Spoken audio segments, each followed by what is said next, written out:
Govinda Gopala. Hello my dear friends, आप लोगों का बहुत बहुत स्वागत है बालाजी कोर्स में। आप लोगों का बहुत बहुत स्वागत है फिर से कि आप मुझे सुन रहे हैं और देख रहे हैं और समझने की कोशिश कर रहे हैं। और जैसा कि हमने पिछली क्लास में एक शॉर्टकट में पढ़ा था सभी कुछ कि हमारा लूपिंग कैसे चल रहा है, हमारा इफ एल्स स्टेटमेंट कैसे होते हैं, वो सबका सब जैसे सी में हमने पढ़ा था वैसे ही है। एक एक्स्ट्रा लूप था जिसमें हमने बताया था फॉर ईच लूप के बारे में, तो वो स्पेशल केस है, वो स्पेशल केस के लिए यूज होता है। और उसमें हम काउंट वाउंट गिनते नहीं, अपने आप ही प्रीवियस नेक्स्ट आगे का रिकॉर्ड एक पीछे का रिकॉर्ड अपने आप ही पड़ता है, तो हम उसमें मतलब निकाल सकते हैं। अब हम इसमें क्या है कि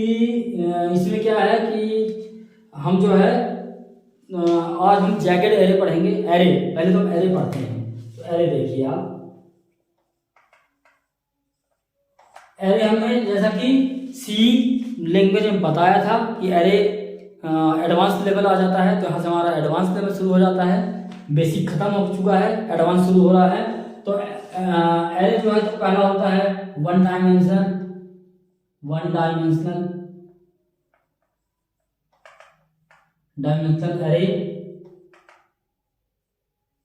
एरे। दूसरा है जैसे हमारा टू डायमेंशनल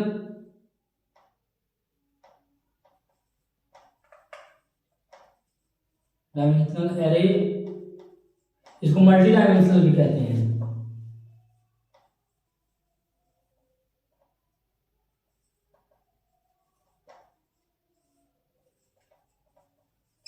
मल्टी डायमेंशनल हमने सी लैंग्वेज में तीन तरह के पढ़ा था, टू डायमेंशनल, मल्टी डायमेंशनल।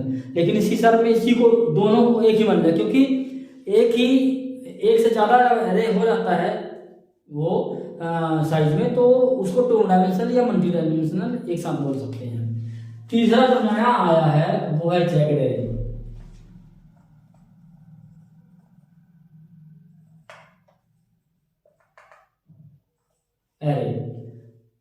ये दोनों तो आपने पढ़ा है अच्छी, ये दोनों पढ़ा लिया है, ये दोनों को वन डायमेंशनल, टू डायमेंशनल और मल्टी डायमेंशनल सी लैंग्वेज में। फिर से मैं बता दूं कि आपने इसमें जो है तो सी लैंग्वेज में सब कुछ दोनों को पढ़ लिया अच्छे से, और अच्छे से प्रैक्टिकल भी करवा लिया है मैंने। तो इन दोनों को मैं नहीं पढ़ाता हूँ। डिक्लेरेशन और वो इनिशियलाइजेशन सेम उसी तरीके से करते हैं जैसे कि सी लैंग्वेज में करते हैं, तो इसमें कोई फर्क नहीं है। अब हमारे पास नया जो है वो जैकेट एरे है। हम क्या करते हैं ना, जैकेट एरे के बारे में पढ़ते हैं, क्योंकि दोनों का तो हमने पढ़ा हुआ है, पूरा देखा हुआ है, सिंटैक्स भी सेम है। जैकेट एरे नया है।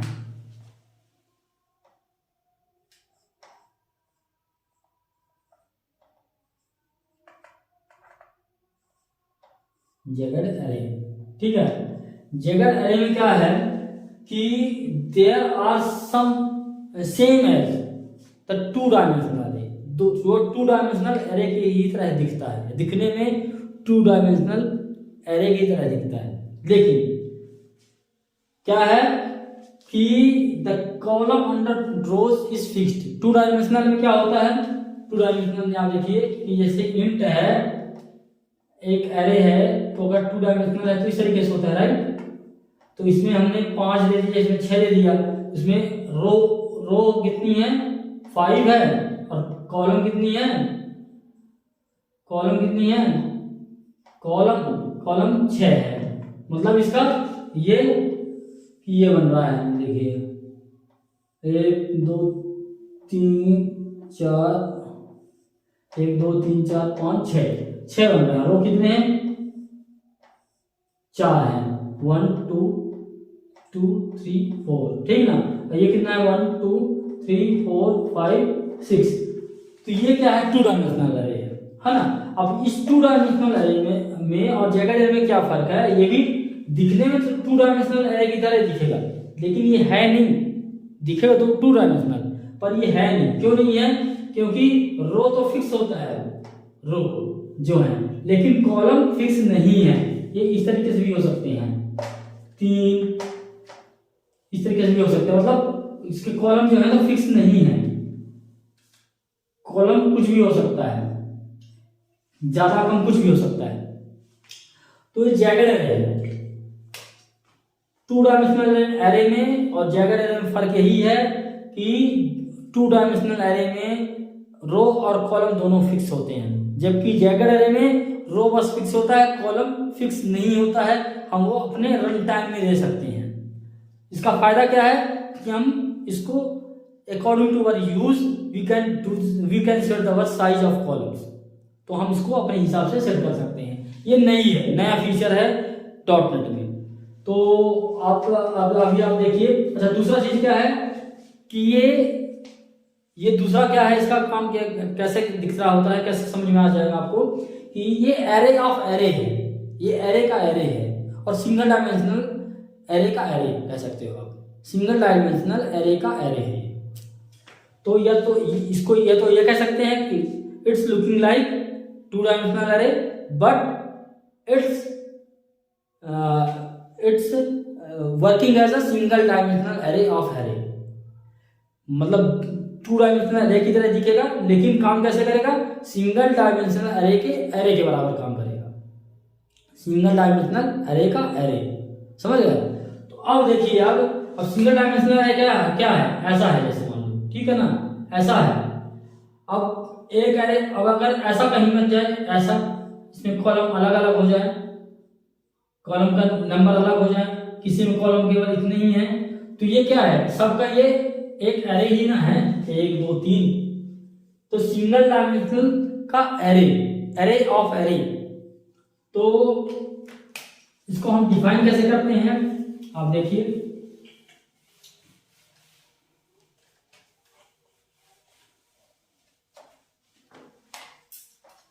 इसका जो सिंटेक्स है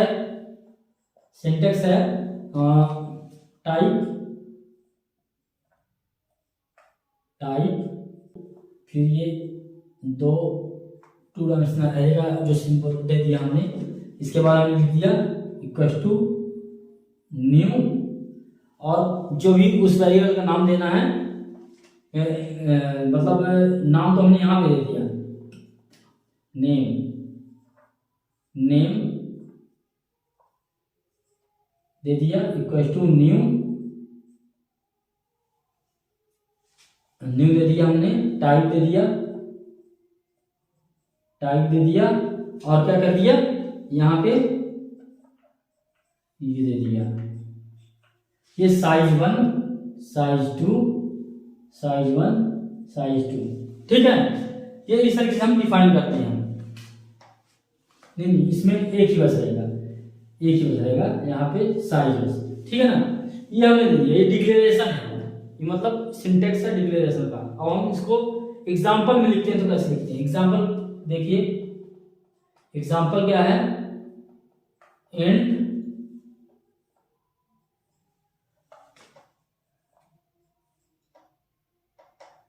ARR नेम आ गया, एरे का नाम दे दिया हमने, फिर न्यू दे दिया इंट टाइप का, और 5 ऐसा कर दिया, और एक खाली रख दिया, छोड़ दिया, ठीक है ना, एक छोड़ दिया। अच्छा, इसमें मैंने यहाँ सिंटेक्स में नहीं लिखा है, एक में हो गया रो की काउंटर लिखेंगे साइज, और एक ब्लैंक रखेंगे, कॉलम के लिए ब्लैंक छोड़ देंगे। ये ब्लैंक कॉलम के लिए ब्लैंक छूटा हुआ है, आप ये देखिए, ये कॉलम यहाँ पे कुछ मतलब नंबर नहीं डालेंगे।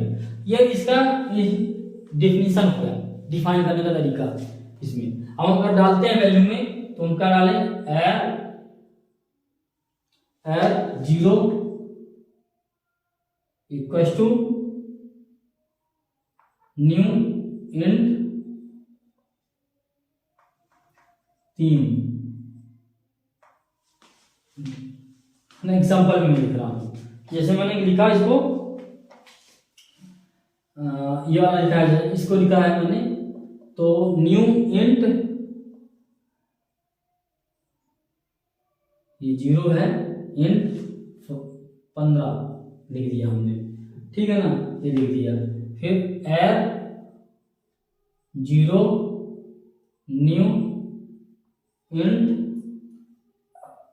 1 न्यू इंट 60 कर दिया हमने, 60, ठीक है ना, 60 लिख दिया।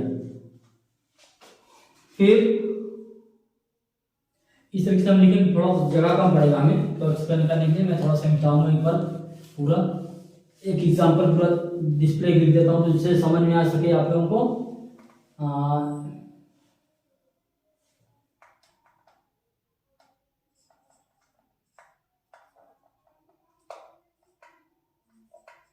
जैकेट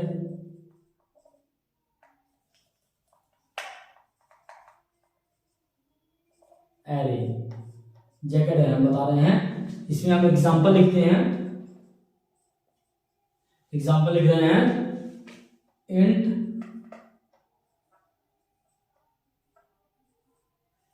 टू डायमेंशनल एरे लिख दिया, मतलब यहाँ पे हमने बता दिया इंट टू डायमेंशनल एरे, इसका नाम दे दिया array equal to new, new दे दिया हमने। इसके बाद इंटीजर टाइप का, तो इंटीजर लिख दिया हमने इंट, हमने एक लिख दिया 5 और एक को लिख दिया रो का, रो में डाल दिया 5 और कॉलम को डाल दिया ब्लैंक, मतलब कॉलम डिफाइन नहीं किया है हमने, यहाँ पे कॉलम हमने डिफाइन नहीं किया है, रो बस डिफाइन करते कि 5 रो का टेबल है। अब कॉलम कितने कितने रहेंगे ये हमें नहीं पता। अब देखिए हम आगे करते हैं, तो हम जब डालेंगे इसमें तो कैसे डालेंगे, app 0 equal to new int 4, ठीक है ना। फिर app 1 equal to new int 5 लिखेंगे थोड़ा ज़्यादा पड़ेगा, 3 लिख कर देते हैं, 3 में थोड़ा सा छोटा रहेगा, तो 0 1 2 3, ठीक है ना। तो मतलब 4, इसका साइज कितना हो गया, अरे का 4 हो गया, 3 लिखा है ना हमने, 0 2 3 हो गया, तो इंट यहाँ हमने 5 डाल दिया, ठीक है ना। फिर एरे 2 न्यू इंट 9 डाल दिया। फिर एरे 3 न्यू इंट 1 डाल दिया। तो इसका क्या मतलब, एरे 0 में जो रो है, इस एक रो में 4 आएगा, 4 वैल्यू हम डाल सकते हैं, 0 to 4, 0 to 4 हम डाल सकते हैं। दूसरे रो में 0 to 5 रो डाल सकते हैं। तीसरे वाले में 0 to 9 रो डाल सकते हैं, और लास्ट वाले में 1 रो डाल सकते हैं। तो जो हमारी वैल्यू डलेगी तो कैसे, जो हमारी वैल्यू दिखेगी तो कैसे दिखेगी, एरे 0 एरे 1 एरे 2 एरे 3, ठीक है ना। ये दिखेगी इस तरीके से, मैं आपको कैसे दिखाता हूं, ये देखिए इसमें 0 में कितना है, 4 है, तो ये बनेगा 1 2 3 4, 1 2 3 4, इसमें हम वैल्यू डाल सकते हैं, ठीक है ना। इसमें वैल्यू 4 वैल्यू डाल सकते हैं, इसमें कितना 5 वैल्यू डालेंगे हम, तो ये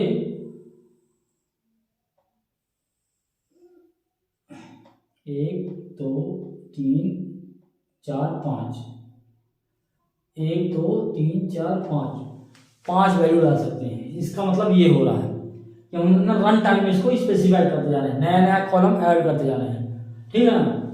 फिर तीसरे रो में क्या दिखेगा, 9 कॉलम दिखेंगे, 9 ना,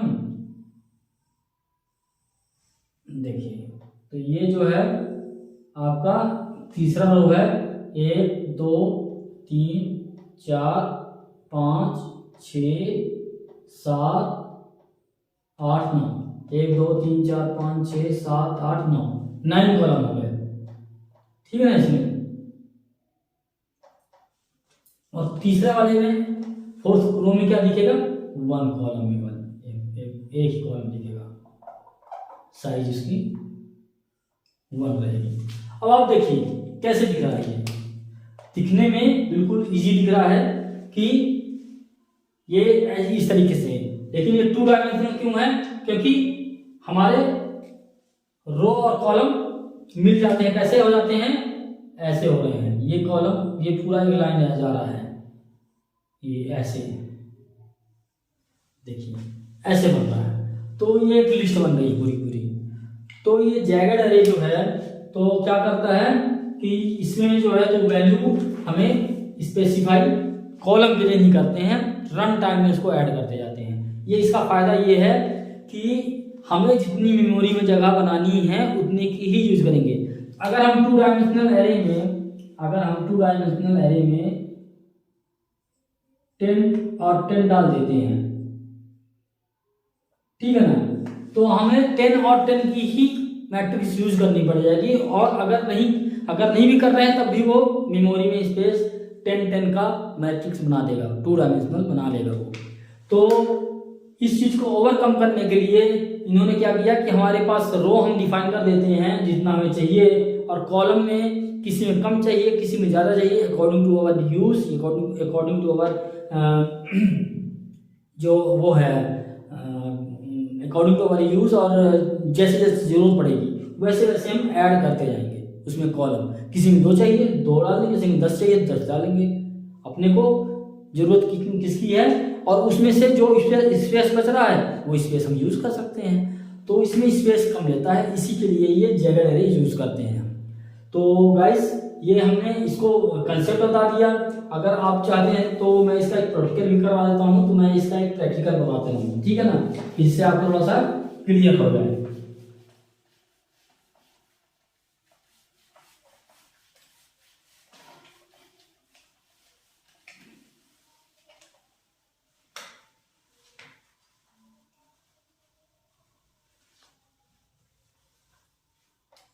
प्रैक्टिकल करवा देता हूँ, और भी मैं उसमें लैब प्रैक्टिस भी करवा दूंगा, तो आपका क्लियर हो जाएगा।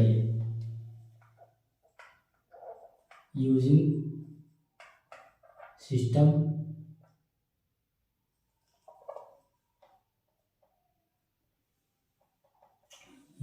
को यूज कर लिए, क्लास एग्जाम्पल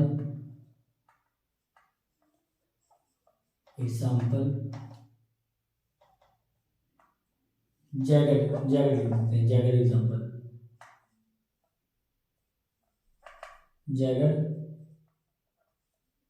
एग्जाम्पल, इसमें जो है हम वहाँ पे क्या करते हैं, हम static wide main entry point हमने लिख लिया।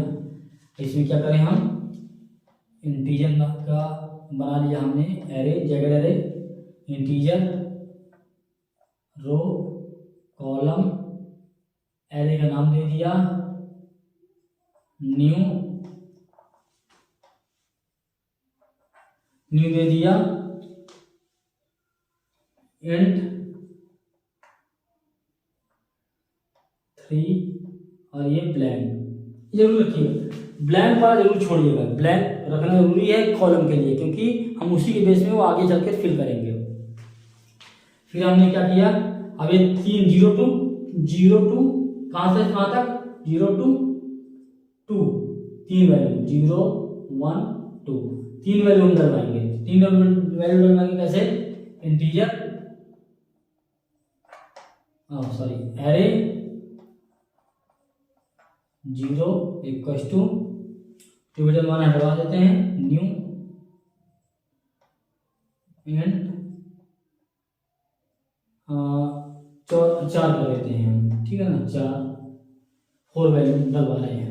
कॉलम 4 कॉलम इसका है, 0 रो का,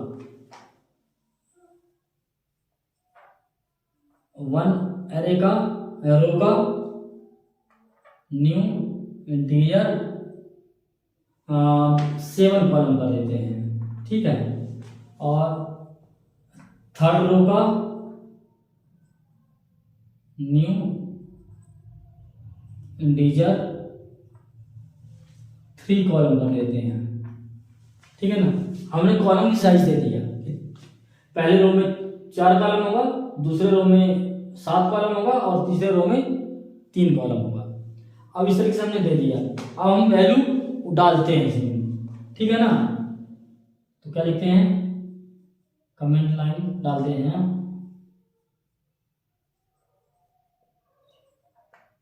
assigning value,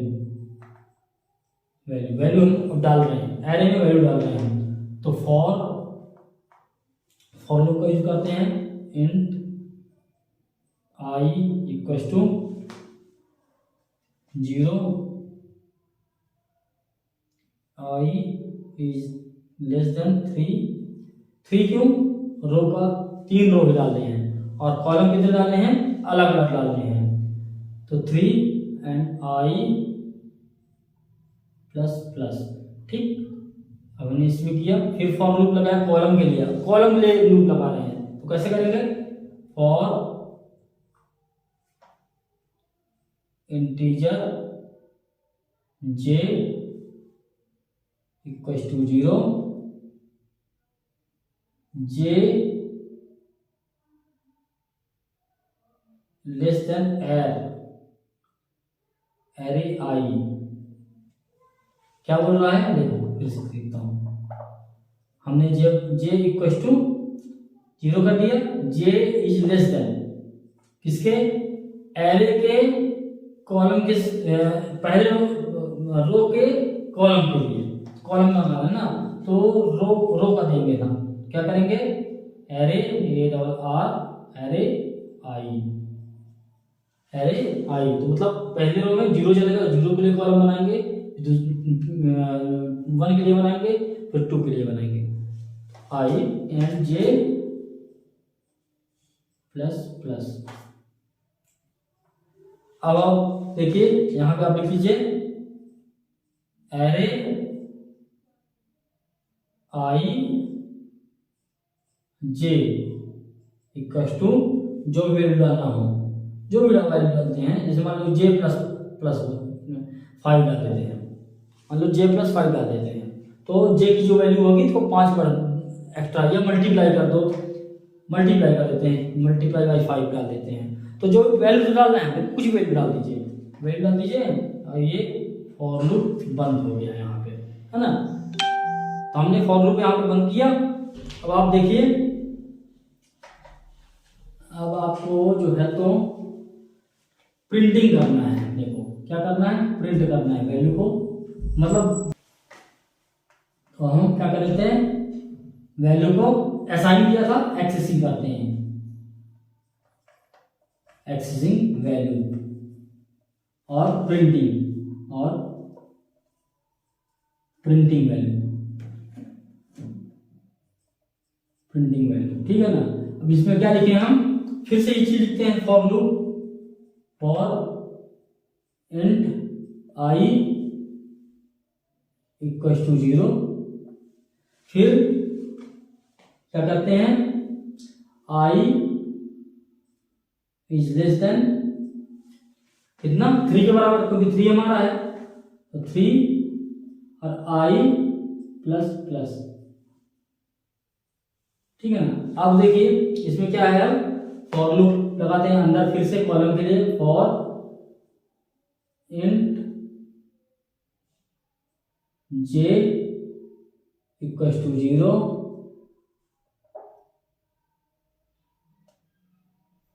J is less then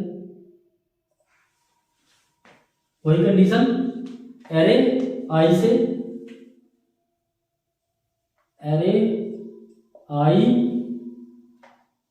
dot length, अच्छा लेंथ मैंने यहाँ पे नहीं लिखा ना, यहाँ पे लेंथ भी है, डॉट लेंथ जिस जितना लेंथ है उसका सही है ना, तो आई dot length dot J plus plus, ठीक है। अब इसमें हम जो है तो कंसोल डॉट राइट लाइन लिख दें तो आ जाएगा हमारा,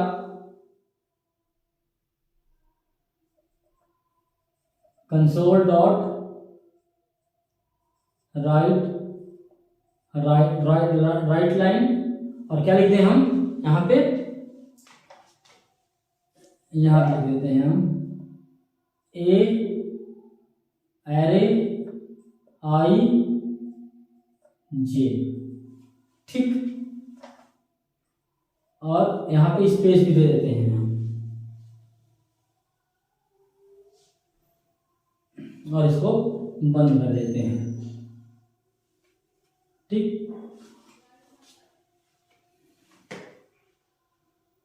तो इस तरीके से आपका ये प्रिंट करवा देगा सारा का सारा।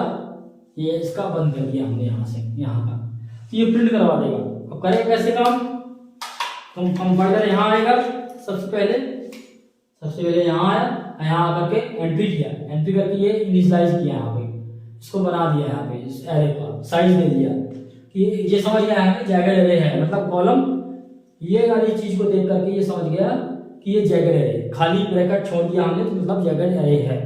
तो इसका मतलब जो समझ गया कॉलम ये अपने डिफाइन करेंगे। तो यहाँ से हम डिफाइन कर रहे हैं, डिफाइन कर दिया, और यहाँ पे हम डिफाइन करने के बाद कि कितने कितने कॉलम, किस किस रो में कौन कौन से कॉलम रहेंगे, कितने कितने कॉलम रहेंगे, ये हमने बता दिया। अब कॉलम बताने के बाद अब हम उसमें वैल्यू डलवा रहे हैं, तो वैल्यू हम यहाँ से डलवा रहे हैं। जहाँ पे आया कंपाइलर तो आई की वैल्यू 0 रहा, तो 0 वाले में डालना शुरू किया उसने, आई मतलब 0 का लेंथ, तो एर 0 में जो वैल्यू है, मतलब मान लो जे की वैल्यू 0 है तो मल्टीप्लाई बाई 5, तो 5 हो गया।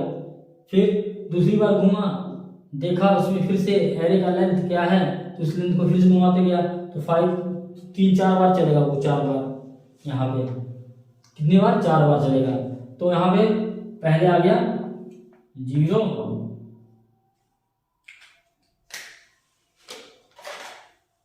यहाँ पे चला पहले 0, एर में 0 में आ गया, पहली वैल्यू आ गया 0, दूसरी आ गई 1 हुआ तो मल्टीप्लाई बाई 5, तो 5 हो गया, तीसरी वैल्यू मल्टीप्लाई बाई 2 हो गया तो 10 हो गया। अब जब जे की वैल्यू, आई की वैल्यू 0 है, जे की वैल्यू 3 हो गया, तो मल्टीप्लाई बाई 5 तो 15 हो गया, 3 मल्टीप्लाई 5 15। ऐसे ही फिर से दूसरी रो ले लिया उसने, रो 2 यहाँ पे ले लिया, सॉरी 1 एरे 1, इसमें फिर से आया, तो वो अब क्या किया कि 1 है तो पहले वैल्यू 1 हो जाएगा, फिर 10 आ जाएगा, 5 फिर 10, पहली वैल्यू 5 हो जाएगी, फिर 10 फिर 15 फिर 20। इस तरीके से ये पूरा प्रिंट करवा देगा, एक्सेस कर लेगा। मैंने आपको डिबग करने बताया है, मैं इसलिए ज़्यादा नहीं बता रहा हूँ इसमें, क्योंकि आपको सी में सब कुछ मैंने समझा के A to Z अच्छे से बताया है। उसमें आपको बोर भी लग रहा होगा तो लगता ही होगा, क्योंकि सीधी सी बात है, पढ़ाई किसको पसंद है। लेकिन ये उस चीज़ का ये जो है तो वो उसका बेस है, इसका बेस है वो, तो उसको आप जरूर देखिएगा और डिबगिंग करके देखिएगा। मैं आपको इसका प्रोग्राम बना के दिखाऊंगा कि कैसे इसका प्रोग्राम बनाते हैं और कैसे ये रन करते हैं, इसका डिबगिंग करके दिखाऊंगा, वैल्यू कितनी कैसे कैसे आ रही है। और इसमें हम जो है तो प्रोग्राम करेंगे। तो जैगड एरे का हम इनिशियलाइजेशन कैसे करते हैं, इंट, ये एरे दे दिया हमने, नाम दे दिया वेरिएबल का, और ऐसे किया हमने, ठीक है ना। अब इसके अंदर जितनी जितनी वैल्यू जिसको देना है, न्यू दे दिया, न्यू दे दिया हमने, इंट 3, ठीक है ना, इंट 3 दिया और इसमें वैल्यू डाल दिया हमने 10 5 3, ठीक है, ये डाल दिया। फिर कॉमा डाल दें, फिर न्यू इंट 5, इसमें डाल दिया हमने 1 3 9 6 4, फिर डाल दिया, ऐसे कर दिया। इस तरीके से आपका जो है तो जितने डिफाइन करना है आप डिफाइन करके बंद कर देंगे। ये आपका इनिशियलाइजेशन जैगड एरे का। और मैं इसका दोनों ही करके दिखा दूंगा प्रैक्टिकल में, जिससे कि आपको पूरी तरीके से क्लियर हो जाए। तो गाइस मैंने आपको एरे तक का समझा दिया है, बता दिया है। अब हमारे जो है तो मेन क्लासेस शुरू हो जाएंगे प्रैक्टिकल्स, तो मैं आपको प्रैक्टिकल भी बताऊंगा। तो गाइस मुझे उम्मीद है कि आप लोगों को ये समझ में आया होगा। अगर नहीं आया है तो आप मुझे अपने जो भी वीडियो में नहीं समझ में नहीं आ रहा उसी वीडियो के कमेंट बॉक्स में जाके आप लिख दीजिए। मैं इनके सभी क्लासेस के जो है तो जो जिससे रिलेटेड है सी में, वो मैं इसका वीडियो लिंक डिस्क्रिप्शन बॉक्स में डाल दूंगा। तो अगर नहीं समझ में आ रहा है इसमें से तो आप पहले सी देखिएगा, उसके बाद इसको देखिएगा। तो गाइस मैं नेक्स्ट क्लास के लिए तैयारी करूंगा, बताऊंगा आप लोगों को। तब तक के लिए थैंक यू। अब मैं अब जो है मेरी नेक्स्ट क्लास है प्रैक्टिकल की होगी। तो गाइस तब तक के लिए थैंक यू, बाय बाय।